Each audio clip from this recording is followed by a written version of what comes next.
Soybean তেলের নামে কি খাচ্ছি আমরা? প্রতিদিনের রান্না করা খাবারের সঙ্গে প্লাস্টিক খাচ্ছি না তো?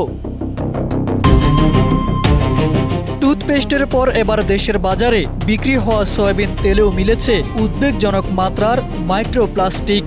রাজধানীর বিভিন্ন এলাকা থেকে সংগ্রহ করা বোতলজাত ও খোলা সয়াবিন তেলের নমুনা বিশ্লেষণে প্রতি লিটারে গড়ে 53,922টি ক্ষুদ্র প্লাস্টিক কণার উপস্থিতি শনাক্ত হয়েছে। জাহাঙ্গীরনগর বিশ্ববিদ্যালয় ও বাংলাদেশ ইউনিভার্সিটি অব প্রফেশনালস এর এক যৌথ গবেষণায় উঠে এসেছে এই তথ্য। দৈনিক ইত্তেফাক এক প্রতিবেদনে বিষয়টি নিয়ে বিস্তারিত তুলে ধরেছে। গবেষণার জন্য রাজধানীর তেজগাঁও, উত্তরা ও ক্যান্টনমেন্ট এলাকার বিভিন্ন সুপার শপ ও খোলা বাজার থেকে 60টি তেলের নমুনা সংগ্রহ করা হয়। RICL TMX, যুগের পর যুগ স্থাপনা থাকে মজবুত।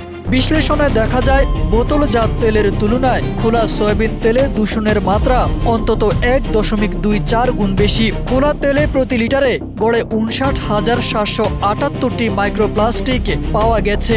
নমুনাগুলোতে 6 ধরনের প্লাস্টিক পলিমার শনাক্ত হয়েছে, যার মধ্যে পলিইউরেথেন ও নাইলনের উপস্থিতি ভোজ্য তেলে বিশ্বে প্রথমবারের মতো কোনো গবেষণায় উঠে এসেছে।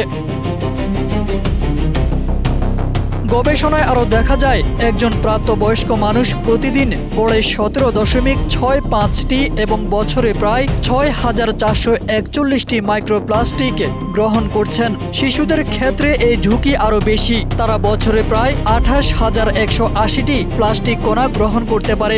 এসব কণা পরিপাক তন্ত্রের জটিলতা, হরমোনের ভারসাম্যহীনতা, প্রদাহ এবং কোষের দীর্ঘমেয়াদী ক্ষতির ঝুঁকি বাড়াতে পারে।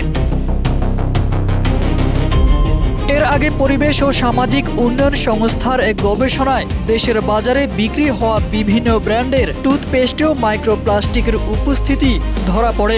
একের পর এক নিত্য প্রয়োজনীয় খাদ্য ও ব্যক্তিগত ব্যবহার করা পণ্যে এ ধরনের দূষণ শনাক্ত হওয়ায় জনস্বাস্থ্য সুরক্ষায় কার্যকর নজরদারি ও দ্রুত নীতিমালা প্রণয়নের দাবি জোরালো হচ্ছে। তারেক আজিজ খান, NPB।